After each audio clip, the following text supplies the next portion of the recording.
هر کسی بخواد راه به طرف خداوند متعال بره چی کار بکنه؟ هر چی میتونه روزه بگیره،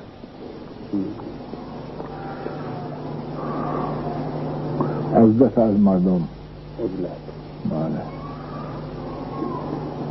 کم خوابی، نماز شبش ترس نشه، تهجد داشته باشه،